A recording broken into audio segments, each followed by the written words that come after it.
नमस्कार, स्वागत आपका हमारे इस विशेष कार्यक्रम में। प्रधानमंत्री नरेंद्र मोदी गत 2 दिन कुवैत यात्रा पर रहे। 21 और 22 दिसंबर 2 दिन की कुवैत यात्रा किसी भी भारतीय प्रधानमंत्री की गत 43 वर्षों में की गई कुवैत की पहली यात्रा रही। 2 दिनों की यात्रा के दौरान भारत और खाड़ी देश कुवैत के बीच रक्षा और व्यापार समेत अनेक प्रमुख क्षेत्रों में संबंधों को मजबूती प्रदान करने के लिए नए आयाम जुड़े। यात्रा की गर्मजोशी का अंदाजा इस बात से लगाया जा सकता है कि प्रधानमंत्री नरेंद्र मोदी जब कुवैत पहुंचे तो हवाई अड्डे पर कुवैत के रक्षा मंत्री, विदेश मंत्री और अनेक नेता, प्रमुख नेता और वरिष्ठ अधिकारी प्रधानमंत्री की अगवानी के लिए हवाई अड्डे पर मौजूद रहे। यात्रा के दूसरे दिन प्रधानमंत्री का बयान पैलेस में परंपरागत और रस्मी तौर पर स्वागत किया गया, गार्ड ऑफ ऑनर दिया गया और प्रधानमंत्री ने कुवैत के अमीर, कुवैत के प्रधानमंत्री और कुवैत के क्राउन प्रिंस से मुलाकात की। भारत और कुवैत के बीच 4 रक्षा ज्ञापनों पर समझौते हुए हैं और अंतर्राष्ट्रीय सौर गठबंधन का कुवैत नया सदस्य बना है।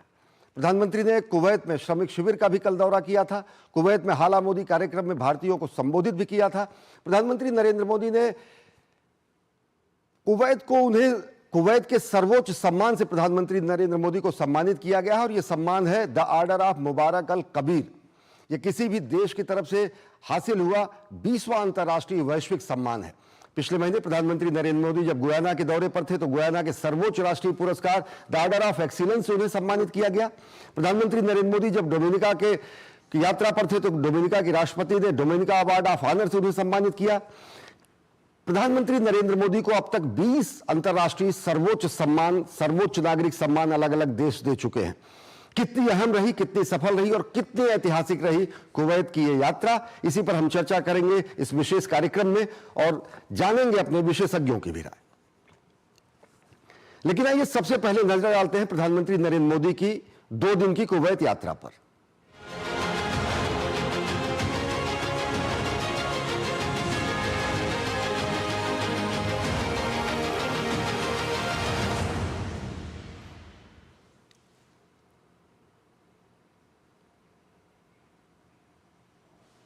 प्रधानमंत्री नरेंद्र मोदी की 2 दिन की कुवैत यात्रा 21 और 22 दिसंबर को रही और 43 वर्षों बाद किसी भी भारतीय प्रधानमंत्री की यह कुवैत की यात्रा है। प्रधानमंत्री की अगवानी के लिए हवाई अड्डे पर अनेक शीर्ष नेता मौजूद रहे और 43 वर्षों में किसी प्रधानमंत्री की कुवैत की यात्रा है। भारत कुवैत संबंधों को नया आयाम मिला है और दोनों देश द्विपक्षीय संबंधों को रणनीतिक स्तर पर विस्तार देने के लिए भी सहमत हुए हैं। बेहद अहम रही ये यात्रा और बेहद नए आयाम जुड़े हैं प्रधानमंत्री नरेंद्र मोदी की इस यात्रा से दोनों देशों के संबंधों के बीच में। प्रधानमंत्री नरेंद्र मोदी की इस यात्रा के दौरान 4 समझौता ज्ञापनों पर हस्ताक्षर हुआ। दोनों देश द्विपक्षीय संबंधों को रणनीतिक स्तर पर ले जाने के लिए सहमत हुए हैं। 4 समझौता ज्ञापनों में सबसे प्रमुख समझौता ज्ञापन की अगर बात करें तो रक्षा क्षेत्र में सहयोग के लिए दोनों देशों के बीच समझौता ज्ञापन हस्ताक्षर हुआ है। दोनों देशों के बीच सांस्कृतिक आदान प्रदान के लिए समझौता ज्ञापनों पर हस्ताक्षर हुआ है। खेल के क्षेत्र में सहयोग के लिए समझौता ज्ञापन पर हस्ताक्षर हुआ है और साथ ही साथ अंतर्राष्ट्रीय सौर गठबंधन का सदस्य बना है कुवैत। तो इस यात्रा की जो प्रमुख बात यह रही कि 4 समझौता ज्ञापनों पर दोनों देश सहमत हुए हैं, हस्ताक्षर किए हैं। प्रधानमंत्री की कुवैत यात्रा के दूसरे दिन अगर बात करें तो प्रधानमंत्री नरेंद्र मोदी का रस्मी तौर पर स्वागत किया गया। उन्हें परंपरागत तरीके से गार्ड ऑफ ऑनर दिया गया। पहले दिन प्रधानमंत्री नरेंद्र मोदी ने कुवैत यात्रा के दौरान श्रमिक शिविर का दौरा किया। कुवैत के मीना अब्दुल्ला क्षेत्र में एक शिविर का उन्होंने दौरा किया जहां पर 1500 से अधिक भारतीय कामगार मौजूद थे। प्रधानमंत्री ने भारतीय कामगारों से बातचीत की। श्रमिक शिविर का दौरा विदेशों में भारतीय श्रमिकों के कल्याण के लिए जो बेहद महत्व है उसको दर्शाता है। और प्रधानमंत्री नरेंद्र मोदी की इस 2 दिन की यात्रा के दौरान प्रधानमंत्री नरेंद्र मोदी ने हाला मोदी कार्यक्रम में भारतीय समुदाय के लोगों को संबोधित किया। प्रधानमंत्री ने श्रमिक समुदाय से मुलाकात की, उनका हालचाल जाना, उनका कुशलक्षेम पूछा और उसके बाद उन्होंने हाला मोदी कार्यक्रम को संबोधित किया।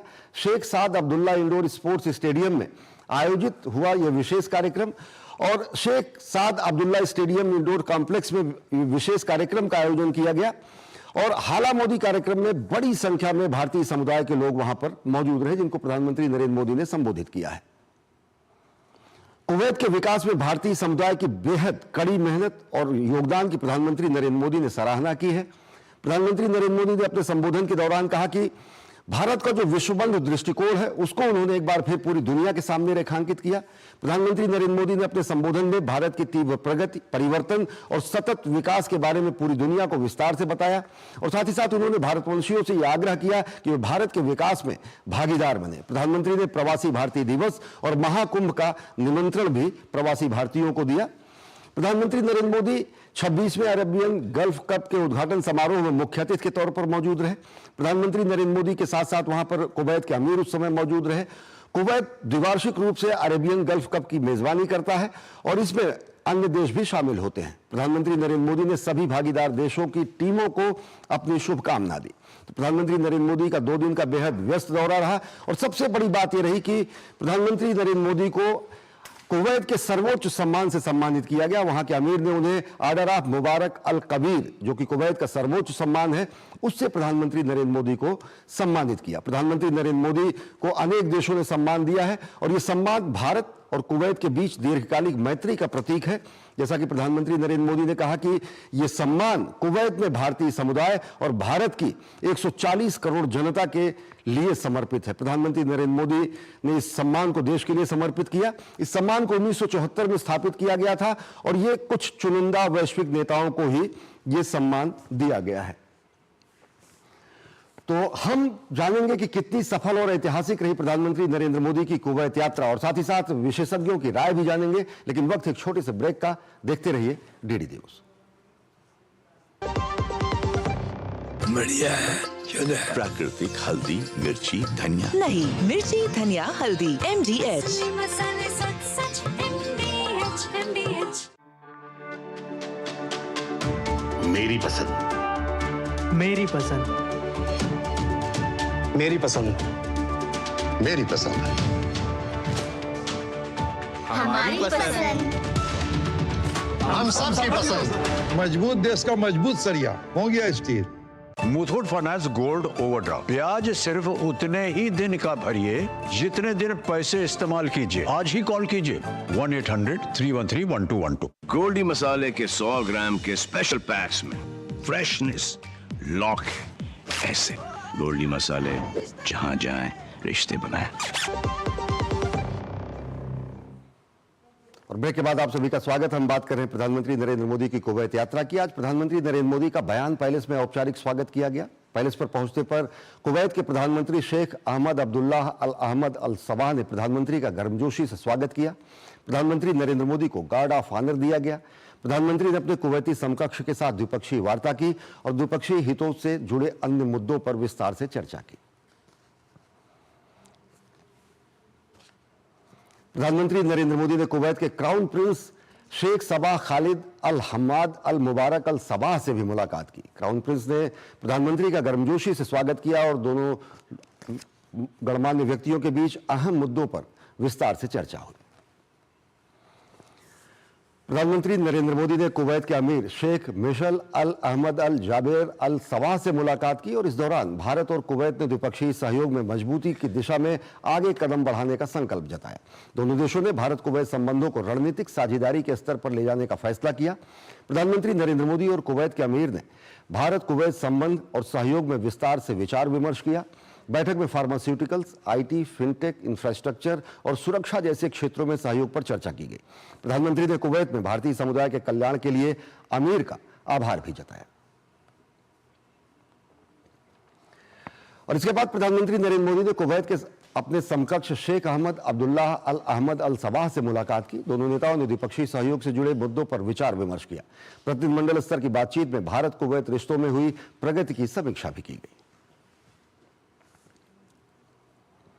प्रधानमंत्री नरेंद्र मोदी को कुवैत के शीर्ष सम्मान से नवाजा गया। कुवैत के अमीर ने प्रधानमंत्री नरेंद्र मोदी को the order of Mubarak the great से सम्मानित किया। 1974 में स्थापित यह अवार्ड प्रमुख राष्ट्राध्यक्षों की मित्रता की निशानी के तौर पर प्रदान किया जाता है। अब तक दुनिया के चुनिंदा राष्ट्र प्रमुखों को ही इस सम्मान से सम्मानित किया गया है। यह सम्मान कुवैत पर शासन करने वाले मुबारक अल सबाह को समर्पित है। यह सम्मान कुवैत का नाइटहुड ऑर्डर है। प्रधानमंत्री नरेंद्र मोदी को इससे पहले भी बहुत से देश अपना सर्वोच्च सम्मान दे चुके हैं। और कितनी अहम, कितनी ऐतिहासिक रही ये यात्रा। हमारे साथ दो विशेष मेहमान जुड़े हैं अपनी विशेषज्ञ राय देने के लिए। अनिल कुमार त्रिगुणायत जी, जो कि पूर्व वरिष्ठ राजनयिक हैं, और अतुल अनेजा जी, जो विदेशी मामलों के जानकार। आप दोनों मेहमानों का स्वागत है। सबसे पहले त्रिगुणायत जी, आपसे जानना चाहेंगे कि जो एमईओ ने आधिकारिक तौर से पीसी की जो बयान जारी हुआ, उसमें ये कहा गया कि 4 समझौता ज्ञापनों पर हस्ताक्षर तो है ही, साथ ही साथ द्विपक्षीय संबंधों को एक स्तर और ऊपर ले जाकर रणनीतिक संबंधों के स्तर पर हम संबंध स्थापित करेंगे। अब बायलैटरल रिलेशन जब स्ट्रेटेजिक रिलेशंस में होंगे तो क्या कुछ स्ट्रेटेजिक पार्टनरशिप्स, क्या कुछ संबंधों को वैश्विक आयाम मिल सकता है, खासकर रक्षा के क्षेत्र में अगर बात करें, या फिर भूस्थैतिक राजनीति के तौर के लिहाज से इसे देखें? देखिए, कुवैत जो है एक आखिरी देश था गल्फ कोऑपरेशन काउंसिल का जहां पर प्रधानमंत्री की विजिट नहीं हुई थी, और हमने देखा कि ये उनकी विजिट से जो एक 43 साल का गैप था, लास्ट विजिट इंदिरा गांधी जी की थी और उसके बाद अब जाकर प्रधानमंत्री की विजिट कुवैत में हुई है, तो उससे ये पता लगता है कि कुवैत भले ही शेड्यूलिंग की वजह से और किसी रीजन से नहीं हो पाई, लेकिन ये जो विजिट है इसने बाकायदा पूरा जो गल्फ कोऑपरेशन काउंसिल के और वेस्ट एशिया में भारत और उसकी जो नीतियां हैं, एक्ट वेस्ट पॉलिसी जो भारत की है, उसका एक तरह से मैं कहूँगा पूरी सपोर्ट किया है उसने। दूसरी तरह ये विजिट जो रिलेशनशिप हमारी इनके साथ एक रह गई थी, जो आज स्ट्रेटेजिक पार्टनरशिप में कन्वर्ट हो गई है। इसका मतलब यह है कि हम और भी ज़्यादा खाली ऑयल और एनर्जी के बारे में नहीं या डायस्पोरा के बारे में नहीं, बल्कि चाहे साइबर हो, फिनटेक हो और न्यू टेक्नोलॉजीज हैं, न्यू डेवलपमेंट है, जैसे न्यू कुवैत का 2035 विजन है, उसको कैसे भारत मदद कर सकता है, कैसे साथ में कर सकते हैं, उसके बारे में काफ़ी चर्चा हुई। और तीसरी चीज़ यह है कि कुवैत जनरली पूरे रीजन के अंदर एक ऐसा देश माना जाता है, कुवैत और ओमान, जो पूरे रीजन के अंदर चाहते हैं कि किसी तरह से डायलॉग डिप्लोमेसी के जरिए बातचीत हो। तो उसमें भी रीजन में आजकल आप देख ही रहे हैं कि कितनी समस्याएं हैं वहाँ पर, तो उसमें भी प्रधानमंत्री के जो डिस्कशन वहाँ की लीडरशिप के साथ हुआ वो बहुत इम्पोर्टेंट है। प्रधानमंत्री के बारे में आपको पता है कि जो वहाँ के विदेश मंत्री आए थे पीछे, जब एक इंस्टीट्यूशनल मैकेनिज्म हुई थी, बनाई गई, जो सारा ओवरसी करेगी, उन्होंने कहा था कि ये वाइजेस्ट लीडर है, और आज जो है कुवैत ने अपना हाईएस्ट ऑनर उनके ऊपर कन्फर्म किया है, मुबारक अल कबीर। तो ये एक बहुत बड़ी बात है, और मैं समझता हूँ कि कुवैत हमेशा से भारत को अपना एक बड़ा नजदीकी देश के तौर पर हमेशा रहा है, और ऐतिहासिक तथ्य और साक्ष्य भी रहे हैं। अतुल अनेजा जी, आपसे जानना चाहेंगे, जो 4 समझौता ज्ञापनों पर हस्ताक्षर हुए हैं, सबसे प्रमुख अगर बात करें तो रक्षा क्षेत्र में सहयोग पर, और जैसा कि हम इससे पहले कर रहे थे, रणनीतिक जो साझेदारी है उस स्तर पर ही संबंधों को ले जाने के लिए दोनों देश सहमत हुए हैं। किस तरीके से दोनों देशों की सेनाएं संयुक्त अभ्यास कर सकेंगी, या फिर डिफेंस एक्सरसाइजेस के अलावा जो डिफेंस सेक्टर का जो रक्षा क्षेत्र है, चाहे वो रक्षा उत्पादन हो या फिर रक्षा क्षेत्र से जुड़े सहयोग हो, उनमें दोनों देश कैसे नए आयाम कर सकेंगे? अश्विनी जी, अभी तक हमें डिटेल्स नहीं पता कि क्या क्या रक्षा समझौते के अंतर्गत क्या क्या आइटम स्पेसिफिक्स आएंगे, लेकिन अगर आप ब्रॉड स्ट्रैटेजिक विजन से अगर देखें तो ये हमारी जो पर्शियन गल्फ है और जो इंडियन ओशन पॉलिसी है, उसमें अब कुवैत जुड़ गया है। ये एक बड़ी इंपॉर्टेंट बात है। अब जो शुरुआत होती है, आप एक्सरसाइज की बात करते हैं, तो एक होती है HADR, humanitarian assistance and disaster relief. ये एक भारत की जो नेवी है, ये खासकर हमने आगे और देशों के साथ भी किया है। मुझे लगता है कि HADR एक्सरसाइजेज कुवैत के साथ होगी, और वो काम आती है उस समय जब सचमुच कोई साइक्लोन की वजह से या किसी और आपदा की वजह से उस टाइम पे आपको कोलैबोरेट करना पड़े। तीसरी बात आ गई है अब, क्योंकि मेक इन इंडिया की भारत की जो पॉलिसी है और उसके अंतर्गत आत्मनिर्भर भारत की जो पॉलिसी है, उसमें डिफेंस प्रोडक्शन का एक बहुत बड़ा एक मुद्दा है, और उसका एक मार्केट सिर्फ फ्रेंडली कंट्रीज के साथ ही होती है अगर आप रक्षा के कुछ इक्विपमेंट यहाँ बनाएं। तो एक चैनल खुला है एक इक्विपमेंट का, अब उसके अंदर स्पेसिफिक्स क्या जा सकते हैं वो हमें देखना होगा। लेकिन एक और चीज़ हमें देखनी है कि ये खाड़ी के जो देश हैं, ये अपनी प्रोक्योरमेंट, रक्षा प्रोक्योरमेंट अब डाइवर्सिफाई करना चाहते हैं। वो सिर्फ वेस्टर्न इक्विपमेंट नहीं लेना चाहते जी। और देशों को जो इमर्जिंग इकोनॉमी में उनके साथ एंगेज कर रहे हैं। तो मुझे लगता है एक रक्षा क्षेत्र में ये भी एक अपॉर्चुनिटी होगी। और दोनों देशों की जैसे सेनाओं के संयुक्त अभ्यास या फिर दोनों देशों के उच्च पदस्थ अधिकारियों का आना जाना, ट्रेनिंग एक्सपर्टी का शेयर या फिर स्ट्रेटेजिक तरीके से इन चीजों को, इनमें भी बढ़ोतरी होगी। अश्विनी जी, ये एक इम्पॉर्टेंट एलिमेंट है, ये भारत की स्ट्रेंथ है, वो है ट्रेनिंग। और ये और देशों के साथ भी हुई है, अब एक कुवैत भी उसमें शामिल हो जाएगा। वो कई लेवल पे चल सकती है ट्रेनिंग। जी। ट्रेनिंग जो चल सकती है एक लोअर लेवल कैडेट लेवल से लेके, जैसे हमारी नेशनल डिफेंस एकेडमी है या इंडियन मिलिट्री एकेडमी है, टू हायर लेवल जो एक होती है कमांडर्स के लेवल की जो ट्रेनिंग होती है, वो भी भारत में एनडीसी जैसी जगहें हैं, वहाँ पर वो ये कोर्सेज वगैरह होते हैं। मुझे दिलचस्पी होगी क्योंकि एक ये नेवल डायमेंशन बड़ा स्ट्रांग है, क्योंकि खाड़ी का देश है, तो उसमें मैरीटाइम डायमेंशन में हम क्या कर सकते हैं। ये सब कुछ हो रहा है अश्विनी जी, क्योंकि अब एक स्ट्रैटेजिक पार्टनरशिप हो गई है। जैसे अनिल जी ने बताया कि ये अब सिर्फ एक मुद्दा नहीं रहेगा, एक या दो मुद्दे नहीं रहेंगे, 360 डिग्री एंगेजमेंट की बात हुई है। स्ट्रैटेजिक पार्टनरशिप का मतलब हर मुद्दा, क्योंकि आप करीबी हो, हर चीज शेयर कर सकते हो। तो मुझे लगता है कि इसकी जो उड़ान है ये बहुत ऊंचे जा सकती है, क्योंकि एक स्ट्रैटेजिक पार्टनरशिप एस्टैब्लिश होगी। जी। त्रिगुणायत जी, आपसे जानना चाहेंगे, जो 4 समझौता ज्ञापनों पर हस्ताक्षर हुए उनमें रक्षा क्षेत्र में सहयोग के साथ साथ कल्चरल एक्सचेंज और साल 2025 से लेकर 2029 तक, executive programme in the field of sports 2025 से लेकर 2028 तक, और कुवैत ने अंतर्राष्ट्रीय सौर गठबंधन का सदस्य बनने पर सहमति जनाई और बन चुका है अंतर्राष्ट्रीय सौर गठबंधन का। किस रूप में देखते हैं अंतर्राष्ट्रीय सौर गठबंधन, जिसका मुख्यालय भारत में है, जिसकी अगुवाई भारत ने की, जिस तरीके से भारत जीरो कार्बन एमिशन की अपनी प्रतिबद्धताओं को दुनिया के सामने रखता है, किस तरीके से अब कुवैत के शामिल होने से इसको गति मिलेगी और दोनों देशों के संबंधों को गति मिलेगी? देखिए, जहां तक इंटरनेशनल सोलर अलायंस है या coalition disaster resilience infrastructure initiatives हैं भारत के, वो भारत के बड़े इंपॉर्टेंट इनिशिएटिव्स हैं और वो ग्लोबल इनिशिएटिव्स हैं। उसमें हमेशा यही भारत की वो रही है कि ज़्यादा से ज़्यादा कंट्री उसके अंदर सपोर्ट करे और उसके अंदर शामिल हो, ताकि रिन्यूएबल एनर्जी के लिए, क्लाइमेट चेंज से लड़ाई लड़ने के लिए ज़्यादा से ज़्यादा मुल्क प्रैक्टिकल कोऑपरेशन कर पाए। तो मैं ये समझता हूँ कि सारे खाड़ी के जितने भी ऑयल रिच कंट्रीज हैं, वो सब एक ऑयल हाइड्रोकार्बन से डाइवर्सिफिकेशन भी देख रहे हैं इस तरह से। हालांकि कुवैत एक छोटा मुल्क है, लेकिन 6th लार्जेस्ट प्रोड्यूसर है ऑयल का, रिजर्व्स का उसके पास में। तो ये उनको और भी ज़्यादा ग्रीन टेक्नोलॉजीज और ये सारी चीज़ें चाहिए होंगी। तो ये एक भारत के लिए, भारत का अपना इनिशिएटिव है फ्रांस के साथ, आपको याद होगा 2015 में जब शुरू हुआ था। तो अब से 100 से ज़्यादा देश उसमें जुड़ चुके हैं। और पिछली बार जब मीटिंग हुई थी तो उसमें कुवैत ने कहा था कि वो उसमें ज्वाइन करना चाहते हैं और आज वो फॉर्मलाइज भी हो गया है। तो दूसरी चीज़, जैसे अभी अनेजा जी ने कही कि हमारा कल्चरल भी जो है बड़ा इंपॉर्टेंट है, हिस्टोरिकल कल्चरल कनेक्ट, तो इसीलिए वो कल्चरल एक्सचेंज प्रोग्राम है, उसको 3 साल के लिए और बढ़ाया गया है। इसी तरह स्पोर्ट्स में प्रधानमंत्री इस बार वहाँ पर जो गल्फ कप था उसके अंदर चीफ अतिथि भी थे वहाँ पर, तो वो देखा।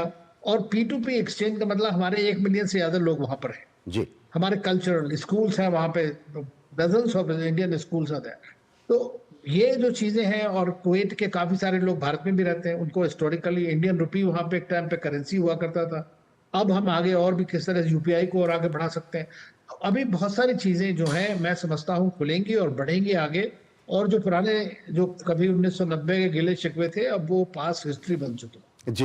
अतुल अनेजा जी, आपसे जानना चाहेंगे किस तरीके से जो भारत की विशेषज्ञता के क्षेत्र हैं, चाहे जैसा कि अभी त्रिगुणायत जी ने कहा, चाहे हमारा UPI हो, चाहे वो हमारा फिनटेक हो, चाहे हमारी वो डिजिटल लेन देन हो, और उसके साथ साथ एक बड़ा भारत पूरी दुनिया में हेल्थ और फार्मास्यूटिकल के क्षेत्र में काफी सशक्त उपस्थिति रखता है।